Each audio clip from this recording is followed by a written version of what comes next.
ಸಿಗಂದೂರು ಸೇತುವೆ ಕ್ರೆಡಿಟ್ ವಿವಾದ ವಿಚಾರಕ್ಕೆ ಸಂಬಂಧಪಟ್ಟಂತೆ ಶಿವಮೊಗ್ಗದಲ್ಲಿ ಮಧು ಬಂಗಾರಪ್ಪ ಮಾತನಾಡಿದ್ದಾರೆ. ನೋಡಿ, ಸಿಗಂದೂರು ಸೇತುವೆ ಕ್ರೆಡಿಟ್ ವಿವಾದ ವಿಚಾರಕ್ಕೆ ಸಂಬಂಧಪಟ್ಟಂತೆ ಬಿಜೆಪಿ ಸಂಸದರಿಗೆ ಮಾಡುವುದಕ್ಕೆ ಕೆಲಸ ಇಲ್ಲ, ರಾಜ್ಯದ ಸಿಎಂಗೆ ಗೌರವ ಕೊಡೋದು ಗೊತ್ತಿಲ್ಲ, ಕೇಂದ್ರದ ದುಡ್ಡನ್ನ ಇವರೇ ತಂದಂತೆ ಆಡ್ತಿದ್ದಾರೆ, ಒಂದು ದಿನವಾದ್ರೂ ತೆರಿಗೆ ಬಗ್ಗೆ ಮಾತನಾಡಿದ್ದಾರಾ ಅಂತ ಶಿವಮೊಗ್ಗದಲ್ಲಿ ಶಿಕ್ಷಣ ಸಚಿವ ಮಧು ಬಂಗಾರಪ್ಪ ಗರಂ ಆಗಿದ್ದಾರೆ. ನೋಡಿ, ಇನ್ನು ಬಿಜೆಪಿ ಸಂಸದರಿಗೆ ಮಾಡೋದಕ್ಕೆ ಕೆಲಸ ಇಲ್ಲ ಅಂತ ಕೂಡ ಇವರು ಹೇಳಿರುವಂತದ್ದು.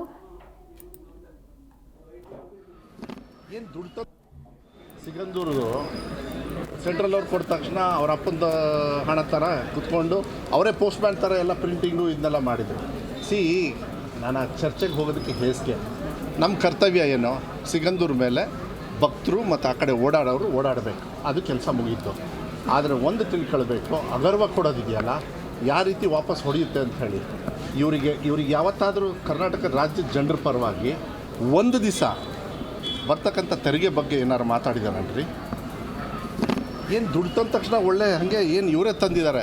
ಎಷ್ಟು ಸತಿ ಇದಾಗಿದೆ ಗೊತ್ತಾ? ಅದ್ರದ್ದೆಲ್ಲ ಏನೇನು ನ್ಯೂನತೆ ಇದೆ ಇವತ್ತು ಬೇಡ, ಯಾಕೆಂದ್ರೆ ಜನರು ಓಡಾಡಲಿ ಅನ್ನೋದನ್ನ ನಾನು ಬಿಟ್ಟುಬಿಡ್ತೀನಿ. ನೈಟ್ ಲ್ಯಾಂಡಿಂಗ್ದು ಯಾಕೆ ನರೇಂದ್ರ ಮೋದಿಯವ್ರು ಬಂದಾಗ ಯಾಕೆ ಮಾಡಲಿಲ್ಲ ಅಂತ ಇವರು? ನರೇಂದ್ರ ಮೋದಿಯವರು ಲ್ಯಾಂಡ್ ಆದಮೇಲೆ ಎಷ್ಟು ವರ್ಷ ಆದಮೇಲೆ ನಿಮಗೆ ಫಸ್ಟ್ ಬಂದಿದ್ದು? ನಾನು ಮಿನಿಸ್ಟರ್ ಆದಮೇಲೆ, ಇವರಾದ್ಮೇಲೆ ಬಂತಂತ. ಅದಕ್ಕೆ ಹೇಳ್ತಾರೆ ನಾವು ಕಟ್ಟಿದ್ದಕ್ಕೆ ಅಂತ. ರಾಜ್ಯ ಸರ್ಕಾರದ್ದು ಅವನಿಗೇನು ಅಧಿಕಾರ ಇದೆ ಅಂತ ಮಾತಾಡೋಕ್ಕೆ? ಬಾಯಿ ಮುಚ್ಕೊಂಡು ಇರೋದು ಕಲಿಬೇಕಾಗುತ್ತೆ ಇಂಥ ವಿಚಾರದಲ್ಲಿ. ಹೇಸಿಗೆ ಒಬ್ಬರು ಮುಖ್ಯಮಂತ್ರಿಗಳಿಗೆ ಗೌರವ ಕೊಡ್ತಕ್ಕಂಥದ್ದು ಗೊತ್ತಿಲ್ಲ.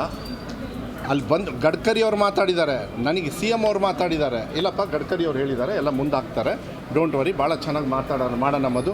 ಆಮೇಲೆ ಎಲ್ಲ ಕಡೆದು ಕೊಡ್ತಾರಂತೆ. ಆಮೇಲೆ ನೀನು ರೆಡಿ ಮಾಡು, ಸ್ವಲ್ಪ ದುಡ್ಡು ಗಿಡ್ಡೆಲ್ಲ ಕೇಳೋಣ ಅಂತ ನನಗೆ ಹೇಳಿದ್ದಾರೆ. ಸೆಂಟ್ರಲ್ ಗೌರ್ಮೆಂಟ್ದೆಲ್ಲ ಬರಬೇಕಲ್ಲ ದುಡ್ಡು, ಅದು ಕೇಳ್ತಾರೆ, ಅಸಹ್ಯ ಮಾಡ್ತಾರೆ ಅಂತೇಳಿ ಈ ಥರ ನೋಡಿ. ನೀವೆಲ್ಲ, ನಾನು ಮಾಧ್ಯಮದವ್ರಿಗೆ ಹೇಳ್ತೀನಿ, ನೀವೆಲ್ಲ ಟ್ಯಾಕ್ಸ್ ಕಡೋದು, ಜನರು ಕೊಡೋದು, ಬರೀ ಒಂದು ಸಿಗಂದೂರು ದೇವಸ್ಥಾನ ಬ್ರಿಡ್ಜ್ ಆದ ತಕ್ಷಣ ಸಂತೋಷ ಪಡೋಕ್ಕೆ ಹೋಗ್ಬೇಡ್ರಿ. ಸಿಗಂದೂರು ದೇವಸ್ಥಾನನ ಹೆಂಗೆ ಹಾಳು ಮಾಡಬೇಕು ಅಂಥೇಳಿ ಇನ್ನೊಂದು ತಿಂಗಳೊಳಗೆ ನಿಮಗೆ ಡೀಟೇಲ್ಸ್ ಹೇಳ್ತೀನಿ. ಸಿಗಂದೂರು ಸೆಂಟ್ರಲ್ ಅವ್ರು ಕೊಟ್ಟ ತಕ್ಷಣ ಅವ್ರ ಅಪ್ಪಂದ ಹಣ ಥರ ಕುತ್ಕೊಂಡು ಅವರೇ ಪೋಸ್ಟ್ ಮ್ಯಾನ್ ಥರ ಎಲ್ಲ ಪ್ರಿಂಟಿಂಗು ಇದನ್ನೆಲ್ಲ ಮಾಡಿದರು. ನಾನು